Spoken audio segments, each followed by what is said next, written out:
Y vamos a darle la bienvenida ya para que puedan meter, porque está con ganas de meter bocados, se está riendo. Sí. El hippie profesional. Le damos la bienvenida a Fernando Riza, compañero del Centro de Estudios Agrarios. Buenos días, ¿cómo están, compañeras? Bueno, ¿cómo está toda la audiencia de Nodal en una mañana hermosa acá por Capital Federal, Argentina, y bueno, me imagino que por el resto de Latinoamérica? No te preocupes, que acá ya me organicé. Tranca. No, me reía porque, viste, se quedó con la... el bichito, viste, se quedó ahí. Escúchame, pero es que... Sí, le dolió el bullying. El desconocimiento, Por eso me reía. El desconocimiento mata. Está muy bien eso, está bien. Bueno, estoy proponiendo también al aire mi columna de saberes botánicos. El desconocimiento macha sería en este caso. Conocimiento botánico para vos. No está mal. Con lo que salen los remedios. Mirá, hoy en día... Hoy estábamos hablando... ¿Sabés cómo nos ponemos a juntar plantitas para comer? Para hacer remedios. Para los remedios. Verónica Beiglia dice: el té de matcha es reconocido. Gracias, Verónica. Pero bien estos ahí. Conductores Otra que me gran acompañaron colega. el lunes. Otra gran colega de los pagos de la provincia de San Luis, que bueno, también nos acompaña mucho en esto de las investigaciones, ¿no? Sí, claro. Y del trabajo. Sea Centro de Estudios Agrarios, efectivamente tiene grandes profesionales. Y Hacen hoy... causa común los hippies, dicen acá. Sí, Ustedes se juntarían si iríamos a segunda vuelta, por ejemplo. Sí, hacen causa común. Sí, yo contra la medicina esta tradicional y todo el enfoque médico occidental, recontrabanco la alternativa. Ah, mira, acá, Juan Díaz. ¿Qué dice Juan? Que voy a segunda vuelta con cualquiera de las conductoras que me dé bola. ¡Ay! Juan! Está muy amplio, además. Sí. Claro, porque hay una con barba acá. Está ahí. Fernando, ¿qué pasó? Fernando quiere jugar ese balón. Sí, quiere estar. Pero claro. Bueno, Juan, qué amplitud. ¿Por qué con una sola y no con las dos? Me pregunto.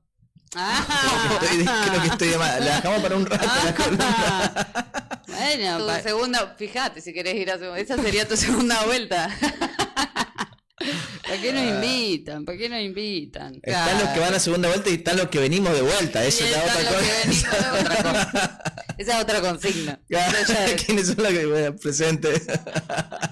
Nada mal te va a vos, nada mal te va en la vida. Un abrazo para ella, queridísima. Grande Nano, le dice Sebastián Riza, su hermano, mira, te saluda. Decía que todavía estamos esperando los aceites para probar. Es acá. verdad. Para que largamos el canje hoy, pero el primer candidato era Sebastián Riza, el empresario pyme con sus productos. Mira, Seba, anotá. Anote, Seba, mándese una ¿Cuántos somos acá? Empecé a contar. No, sí es para regalarle al público, ¿no es? Claro, es para sorteo, canje, hacemos propaganda, bueno, obvio. claro. Bien, me encantó. La carrera, dicen Sofía Tulco. Segundas vueltas en la carrera, la había dejado y volví. Ahí está. Bien, muy bien. Carrera universitaria. Gran segunda vuelta, Sofía. Muy bien. Aparte que agarró y no sé, agarró con fuerza esa segunda vuelta, ha sido victoriosa. Sofía, cuéntenos. No sé, nos tendría que contar Sofía. A veces uno va, digo, el que no arriesga no gana, ya venimos diciendo en este programa, así como para ponerle onda. Que nos pone un gil. Que nos pone un gil, claro. También. Pero bueno, si quieren, nos metemos a Ecuador. Recordamos a los que se vienen conectando, va segunda vuelta Ecuador este domingo entre Noboa y Luisa González. Y como anunciábamos, Fer, un poco nos vas a ayudar con el estudio que hacen desde el Centro Agrario de la matriz económica, ¿no? Que define después ¿no? los sujetos políticos, sociales y un poco para poder comprender qué se juega Ecuador en esta elección presidencial. Así que totalmente. Somos todos oídos. Sí, totalmente. O sea, principalmente poder entender la importancia que tiene el agro en Ecuador. Como un país que para que se den una idea, para arrancar, digamos, 1 de cada 3 ecuatorianos vive del agro. O sea, digo, como para poder ponerle en perspectiva actual lo que implica el agro en Ecuador. Y calculen que el agro, digamos, representó en el 2023 el 7,7% del PBI. Aportó más o menos $8.200 millones, 4 veces más que lo que aporta la minería, digo, como para poder tener algunos está datos. buena esa comparación. Claro, para poder tener algunos datos generales. Ahí hay un mapita que si la producción nos acompaña, pero bueno, básicamente tiene 5.100.000 hectáreas en producción. Donde, bueno, centralmente, bueno, está produciendo, vamos a hacer, ahí está, qué genio. Sí, espectacular. Qué buenos mapas. Ay, me encanta que los mapas además son súper nuestros. Espectacular. Exactamente. Bueno, ahí como decía, el uso del suelo, tenemos, Ecuador tiene 5.100.000 hectáreas en uso. El 42,2% produce cacao, es como, bueno, una de sus principales producciones en lo que son cultivos permanentes, aunque también tienen una gran importancia lo que es la producción de banana, o sea, el banano, la caña de azúcar y la palma africana, que bueno, es para el aceite de palma que se usa para lo que es la industria, bueno, y la alimentación, ¿no? Que destruye, ¿no? Los suelos, ¿es ese mismo aceite? Sí. La palma africana. En ese sentido tiene bueno, para que se den una idea, lo que fue el 2023, 600.000 hectáreas aproximadamente habían implantadas de manera permanente con cacao, casi 200.000 con palma africana, 185.000 con banano y alrededor de 80.000 con lo que es caña de azúcar. Esto como para tener unas referencias generales, porque tampoco vamos a hacer ¿Qué? No, pero eso ya es un montón de información que produce Ecuador. Pero después tenemos lo que son los cultivos transitorios, es decir, los que son por ahí semestrales o anuales en algunos casos. Hablamos de que también produce centralmente arroz, o sea, el total de los cultivos transitorios fueron alrededor de 1 millón de hectáreas, el 38% fue de arroz, el 36% fue de maíz duro, seco, el 7,15% fue de papa y el 5,1% de maíz blando seco, que son, bueno, centralmente los más predominantes. Después lo que es ganadería, tiene, lo que predomina es la ganadería vacuna, tiene alrededor de 3.700.000 cabezas de ganado, 1 millón de porcinos, y la producción de leche que alcanza los 5,6 millones de litros, con un promedio bastante bajo, se puede decir, de 6,6 litros por vaca. Y bueno, y lo que ¿Cuánto da una vaca que da mucha leche? Y mucha leche, está hablando arriba de los 30 litros por animal por día. ¿Por día? ¿Una vaca claro. 30 litros de leche? Y más. hay algunas que más. Eso depende de la genética, depende del manejo y demás, ¿no? Pero... porque claro, decir una vaquita 6 litros, yo digo, bueno, un montón. Estamos hablando igual promedio, ¿no? Obviamente eso implica producciones familiares, que ya vamos a hablar, pero son las que, digamos, básicamente predominan. Y después tenemos, bueno, algunas cuestiones más industriales que obviamente son mayores las producciones. Después lo que es ave de corral, para no hacerla tan larga, hay alrededor de 40 millones confinadas y hay cerca de 2.400.000 a campo. Acá hablamos de gallinas ponedoras, pollos parrilleros y demás es aves de corral. Aves de corral. Pero yo lo que un poquito quería hacer, yo colectivamente habíamos estado trabajando para esta columna, era un poco la historia, porque bueno, obviamente estamos cerca de una segunda vuelta, como venían diciendo, de lo que son las elecciones en Ecuador, y como siempre se confrontan dos modelos, representados por Noboa y Luisa González, y en ese marco obviamente que hay mucho en juego. Ya acá traíamos algunos condimentos históricos para poder interpretar lo que va sucediendo, porque por ahí es bueno tomar los elementos de la historia para poder analizar y entender. No, más que bueno, es necesario, inevitable, urgente. Totalmente. Entonces, en ese marco, para que se den una idea, a mitad del siglo pasado, alrededor de 1950, la estructura productiva agropecuaria, el 1,15% de los productores agropecuarios tenían el 66% de la propiedad de la tierra, es decir, los famosos hacendados, lo que hacía que hubieran, algunos otros pequeños productores que tenían entre 10 y 20 hectáreas, que eran unos pocos, y después, un montón de trabajadores y peones independientes y algunos guasipungueros, que se llama, que son... ¿Qué son?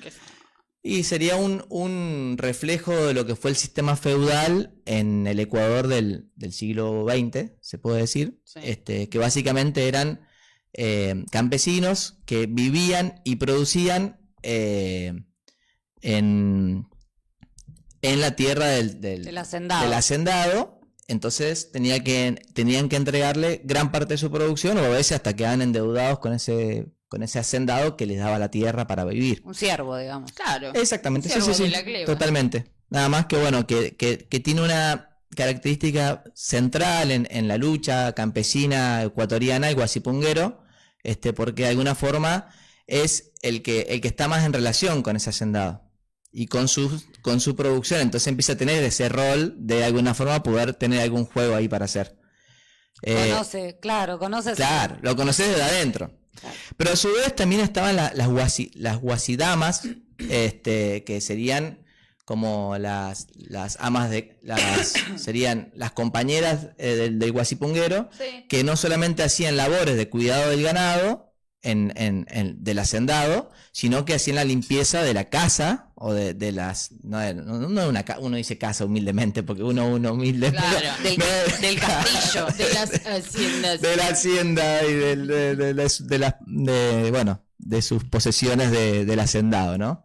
Entonces esto un poco para O sea, marcar como unas empleadas hacían el trabajo de empleada doméstica. Doméstica. la empleada doméstica, además de ser quien le cuidaba el ganado, como históricamente hacen las mujeres a lo largo y a lo ancho de nuestro territorio, que son las que nunca hablan, pero las que más hacen, sobre todo en lo que es el cuidado del animal, de los animales, ¿no? Dejen, De chicos. 2 patas y de 4 patas. Dejen, chicos, hacemos todos nosotros. Claro, animales bípedos y cuadrúpedos, ambos. Sí. Conocido. Así que en ese marco, básicamente lo que se empieza a poner en una contradicción, que es la que caracteriza, es latifundio versus minifundios o campesinado. Como les decía, con un fuerte rol del guasipunguero, que era de alguna forma el que estaba metido en las propiedades de este hacendado.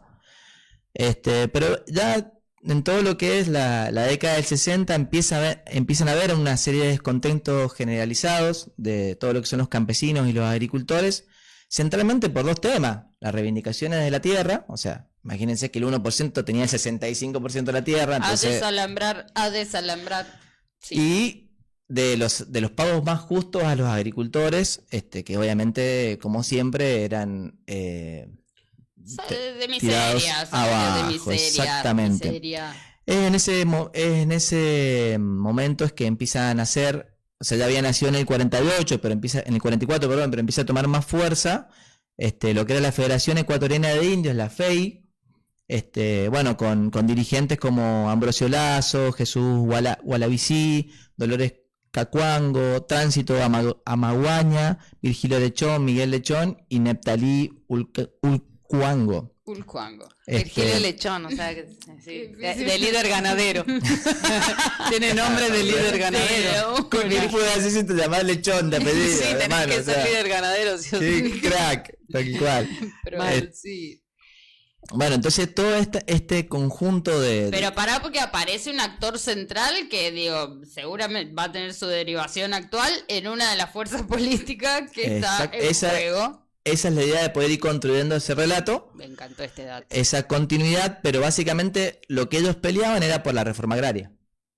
Centralmente poder distribuir esas tierras y darle, acceso al campesinado y a la población indígena, que convengamos que en Ecuador, como decíamos, es bastante importante ambas poblaciones, y que 1 de cada 3 personas ecuatorianas viven del agro, ¿no? Claro, es el sujeto, digamos. Es el sujeto social y económico, si querés, en esos términos. Eso obviamente tiene una serie de luchas. Hay en el 62 hay 2 enfrentamientos importantes, uno en mayo y otro en octubre y noviembre, donde hay más de 15 muertos en total, hay varios heridos. Obviamente empiezan a jugar algunos roles, centralmente todo lo que es, digamos, la iglesia católica, con todo lo que es la línea de los curas tercermundistas y la teología de la liberación, que empieza a tener un rol, bueno, justamente de poder socializar, digamos, el acceso a los medios de producción, de poder transformar la sociedad con una concepción más cercana a lo que es el trabajador. Y bueno, y eso va derivando en una serie de, como decías vos, de algunas transformaciones, algunos movimientos. Se crean, está en el 72 el Chimborazo, en donde nace la Confederación de Pueblos de la Nacionalidad Quichua de Ecuador, el Ecuarunari, bueno, que empieza a tener un trabajo formativo y organizativo muy importante. Acá aparece el Monseñor Leonidas Proaño, que bueno, que es un cura de la teología de la liberación, como les comentaba.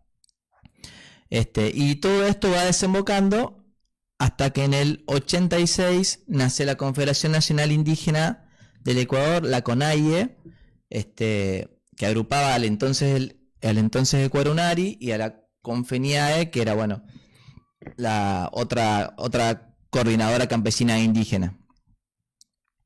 Y todo este proceso de alguna forma empiezan a poner sobre el tapete que Ecuador, digamos, no es algo monolítico, sino es un país multiétnico y pluricultural, de alguna forma un crisol de comunidades y de pueblos, de naciones, bueno, que es lo que sostiene esa concepción del Estado plurinacional, que después se acogería en el 2008 en la Constitución, ¿no? En Ecuador pasa algo que nos pasa en realidad en el resto de Latinoamérica, producto del eurocentrismo que se instaló después de la independencia formal política, ¿no? Que hubo hace 200 años, un poquito más, en muchos de nuestros países. La batalla de Ayacucho, 1824, se terminan de liberar políticamente nuestras naciones, pero seguimos dependiendo económicamente del imperio, y ese imperio pasa del inglés al norteamericano, bla. La cuestión es que en la conformación de nuestras conciencias nacionales, el reconocimiento del origen, valga la redundancia, originario e indígena, es muy poco, y entonces seguramente, la población, mayoritariamente la población tiene herencia en Ecuador hoy de los pueblos originarios, pero solamente un 7% se autodefine se reconoce como tal. Se reconoce, claro, reconoce esas raíces originarias. Y qué loco, pensaba que esto se repite en cada una de nuestros territorios, pero porque si no uno espera ver, no sé, el 60% de la población es originaria, pero los datos que vienen de esos censos, bueno, lo que nos muestran es la falta de reconocimiento de nuestros orígenes. Y después de tantos siglos y siglos de persecución, ¿viste? Correcto. Incluso en nuestro territorio pasa que hay familias que se han cambiado los apellidos, que se han tenido que esconder y cuando hurgas un poco son recontra pueblos originarios. El mito de la Argentina blanca es una barbaridad. País es muy racista, además. No te autopercibís rubio de ojos celestes. Sí, te autopercibís europeo, como yo. Europa. Mira, como el Fer, rubio de ojos celestes. Una cara de toba tiene el Fernando. Una cara de toba indio. Creo que el apellido es un accidente en mi caso. Bueno, un poquito para ir redondeando esta cuestión de la lucha, fue obviamente tomando cada vez mayor dimensión hasta que en el 1996 se decide en un congreso que van a empezar a participar como partido en las elecciones, y ahí es donde nace el Movimiento de Unidad Plurinacional Nuevo País Pachacutic, como brazo político de todo ese movimiento indígena ecuatoriano, bueno, que obviamente que comienza a tener un fuerte rol, digamos, en la política nacional, y que claramente hoy está del lado de Luisa González, se ha manifestado públicamente de ese lado.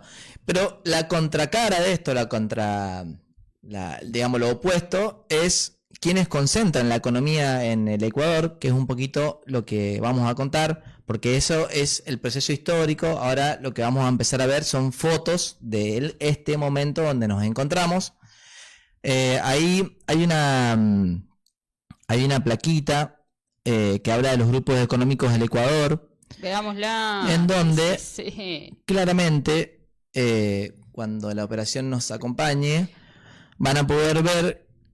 Eso. Espectacular. Muchas gracias. Pará, qué agitás, mirá el placón que sacaste. Ecuador tiene 302 grupos económicos, según el Servicio de Rentas Internas, donde los principales, digamos, son los grupos bancarios, el Banco Pichincha, el Banco Guayaquil y el Banco Produbanco. También están todo lo que son importadores y distribuidores. Ahí aparece la corporación favorita, Grupo El Rosario y Corporación Empresarial del Juri. Las transnacionales, como nos sucede en todos nuestros territorios, Claro, Consorcio Yuyufindi y Movistar. Y los grupos agroexportadores, en donde aparece Pronaca, Banana Bonita, que es el grupo Novoa. Ahora vamos No me digas. a empezar a profundizar un poquito de esto. La Fabril, Songa, y Ray-Ban Pack. Ahí tenés. Bancarios, importadores, distribuidores y agroexportadores. Recordemos que el agro Agroexportadores. tenía un rol central. Y las transnacionales, obviamente, de servicio. Comunicaciones, claro, que es Movistar, claro, y la del medio también es servicios, comunicación. La del medio se llama Consorcio Yuyufindi. Porque deben tener, después empiezan las relaciones, ¿no? En esto de la... Sí, seguramente los todo. paquetes accionarios que Claro. se mezclan todo. Pero hay algunos nombres que me suenan Claro. chino, hablando de China. Sí. El caso es que este muchachito, Daniel Nova Asín, es heredero de una fortuna, de una de las más grandes fortunas de Ecuador. Está en el número 19 de los grupos más concentrados. Esa fortuna le inicia su abuelo, Luis Novoa Naranjo, con la bananera Novoa Sociedad Anónima en el 1947 y la industrial molinera en el 1976. La primera dedicada a la producción y exportación de banana y la segunda al abastecimiento de harina y de avena, y es la que tiene Quaker, por ejemplo. ¡Apa! Es la que Todos tiene. conocemos Quaker. Ujú. Bueno, como les decía, ocupa el número 19 en el ranking y entre las principales empresas conforman, ahí también hay otra plaquita de las principales empresas que se llama accionistas del grupo Novoa, Económico Novoa. Y ahí van a ver que la próxima que se llama conformación del grupo Económico Novoa. Discúlpame. Ahí van a ver que como conforman este grupo, ahí en la columna izquierda, son Novoa Trading Co., que es la exportadora de banana, la empresa del café, la industrial molinera, la empresa Fair Pacific, la empresa Generali Ecuador, compañía de seguro y la industria cartonera ecuatoriana. Esto es un poco la conformación en red que tienen estos muchachitos y por supuesto, el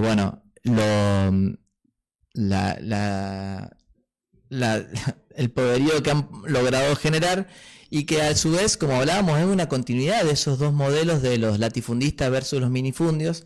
Y creo que se expresa claramente, digamos, en esta elección donde va uno de los dueños de ese 1% que hablábamos, y en el lado de enfrente, la compañera Luisa González, que tiene el apoyo de toda esa comunidad, digamos, campesina e indígena a partir de estos... Sí, y que estuvo debatiendo mucho durante su campaña e incluso asumió algunos compromisos en torno a la regularización de la propiedad de las tierras productivas, ¿no? Con el movimiento Pachacutic, obviamente como representante, la voz cantante de ese sector, pero que tiene a más actores organizados también reclamando una especie de, ya no se diría ni siquiera reforma agraria, pero sí reclamando al menos la titularización de tierras que están ocupadas y siendo producidas hace cientos de años, generación tras generación, siempre al borde de quedar en manos de las transnacionales, ¿no? Uh-huh. Acá hay un datito más que me parecía que estaba bueno terminar de caracterizar lo que es el grupo económico Novoa o el patrimonio. Sí, cuénteme. Se calcula que el patrimonio de la familia Novoa es de $1.200 millones. 1.000 millones que corresponden a la fortuna Noboa, digamos, como clan familiar, y 200 millones de dólares que ya corresponde a su fortuna personal, quien es actualmente presidente y va a la reelección este próximo domingo en la segunda vuelta, ¿no? Buenísimo. Mira, Fer, estamos a 4 minutos de terminar la columna, pero, o sea, me encantaría seguir porque esto es como esclarecedor de quiénes son, ¿no? Los candidatos, más allá de la rosca mediática, digo, y lo que podamos ver, pero digo, como para avisarte que... Sí, que nos metamos en esas plaquitas que están espectaculares. Bueno, sigan las redes sociales, amigues, sigan las redes sociales de Nodal, suscríbanse. Van a encontrar información permanentemente. Todavía igual quedan 5 minutos, así que es un montón. Tranqui, pero... No, porque ustedes no estaban viendo del otro lado. Fernando tiene un manifiesto, el tomo 1 de la producción agrícola en Ecuador. Entonces... Yo le había redondeado mi parte. De todas maneras, vamos a pedirle a la producción que ponga la placa de los offshore. Sí, porque estos muchachos además le destaparon una ollita entre varias, que yo les voy a dejar algunas perlitas a ustedes, que también había el equipo investigado, pero bueno, fíjense, esas son la cantidad de offshore que le destaparon al grupo Noboa. Offshore sabemos que son empresas que radican en paraísos fiscales, ¿no? Y cuando dicen grupo raíz quiere decir que no son subsidiarias, que son la empresa en sí. Y después las que dicen no son subsidiarias, digamos, del grupo. Ok. Fíjense la cantidad de empresas que tienen, la mayoría en Bahamas. Fíjate que la derecha está en los paraísos, la mayoría están en Bahamas. O sea, como quisiéramos estar nosotros, digamos, pero no, ellos tienen la plata en Bahamas, ¿no? Panamá también. Panamá, claro. Sí. Así que... bueno, una costumbre que saben tener varios presidentes o expresidentes de la región. Digo, acá tuvimos el caso de uno que tiene unos ojitos claros muy lindos, digamos, si querés. Claro. Pero cuando, ojo de cielo, el muchacho, pero cuando tenía que saltaron los Panama Papers y aparecieron un montón de perlitas, ¿no? De cuestiones. Tiene accionistas norteamericanos, ¿no? También el grupo Noboa. Sí. Eso explica también, ¿no? Las subordinaciones son por 3 empanadas, como decimos en Argentina, finalmente venden las riquezas nacionales muy baratos. Pero obviamente acá están, digo, me gusta mucho este recorrido, Fer, porque igualmente esto no se hace sin lucha, ¿no? Como también se fue conformando el sujeto político, ¿no? Sí. En un tiempo de revoluciones, estamos hablando del 50, el 60, digo, en toda América Latina se despertaban procesos revolucionarios y muchas veces se nos ocultan, digo, me parece súper interesante traer esto, porque, bueno, obviamente ese pueblo ecuatoriano sigue en lucha y lo define, ¿no? Todo un bagaje de historia también, de resistencia y bueno, muchas derrotas y muchas victorias seguramente.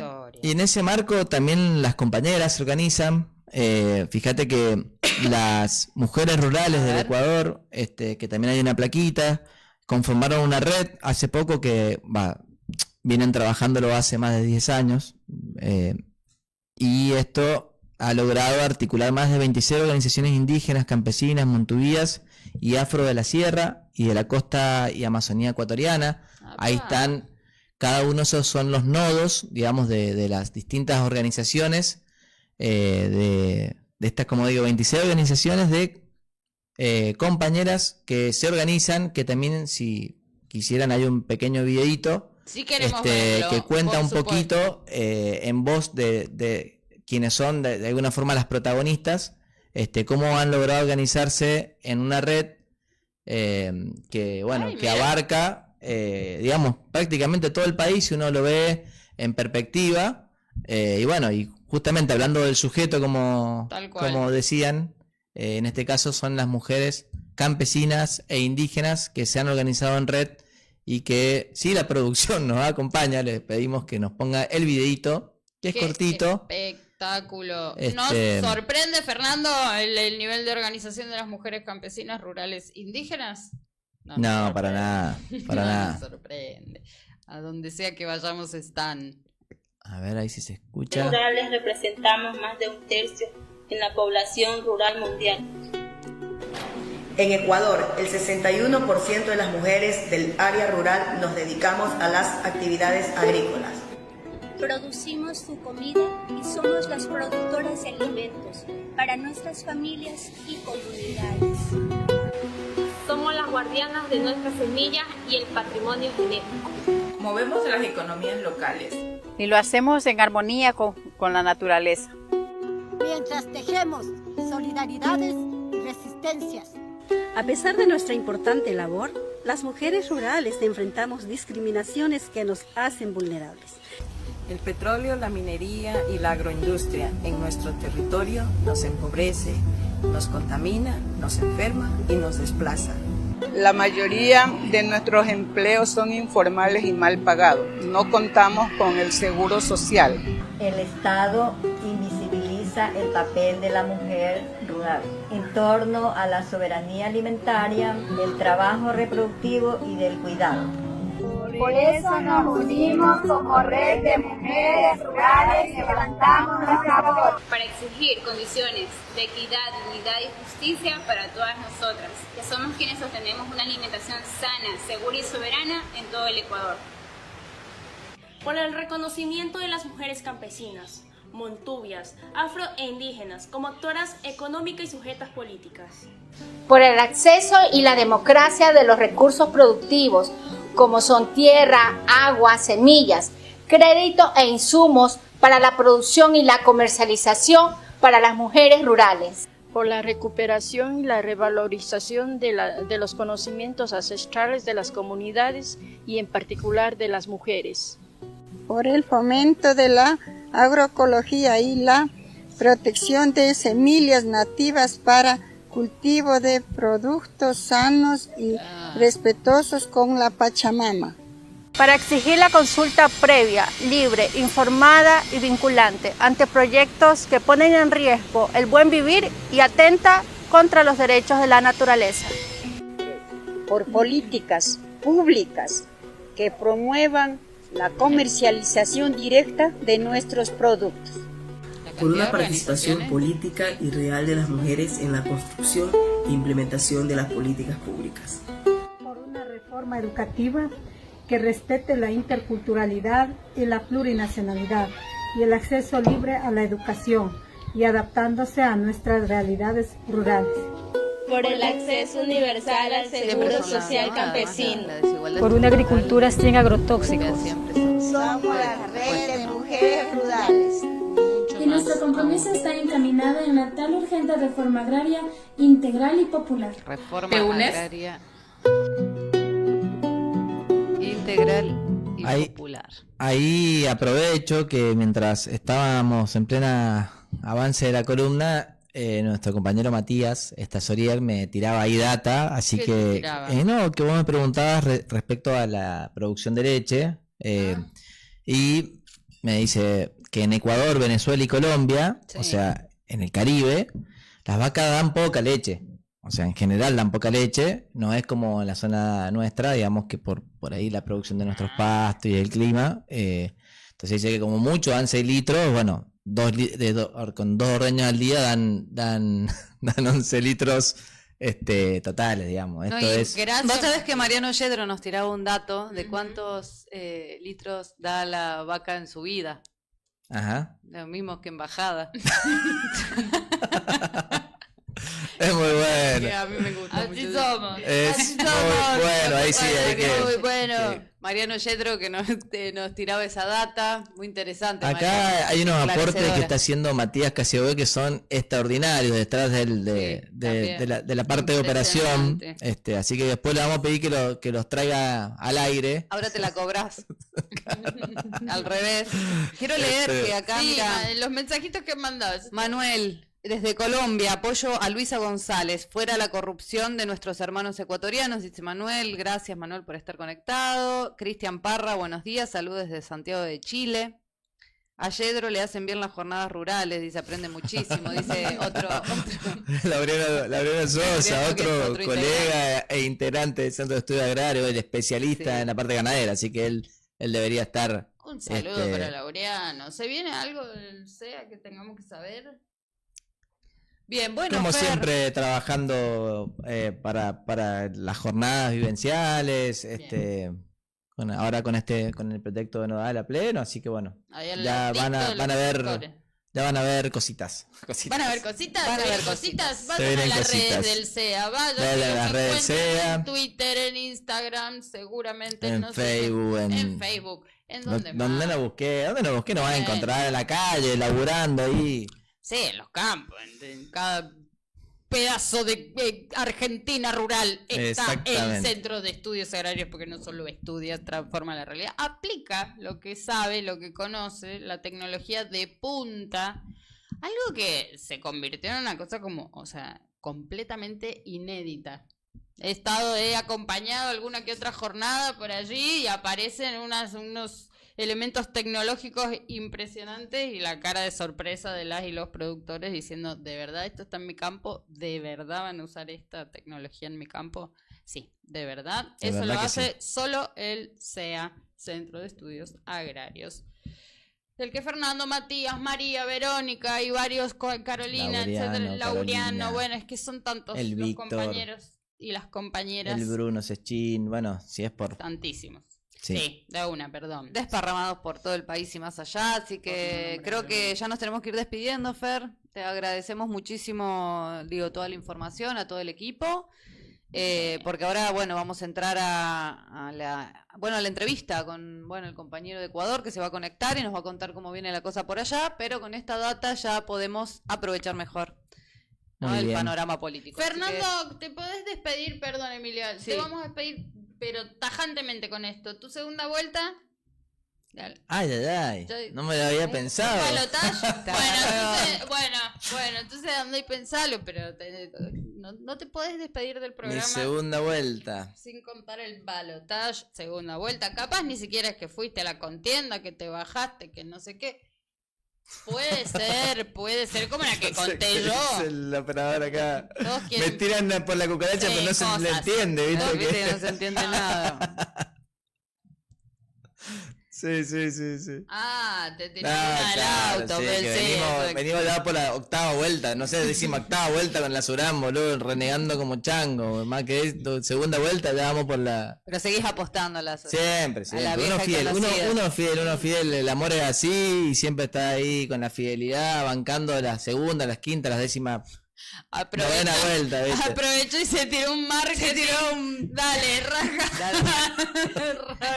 Fernando Riza, excelente columna, de verdad, qué manera de desburrarnos. Además, ellos se aman, ¿viste?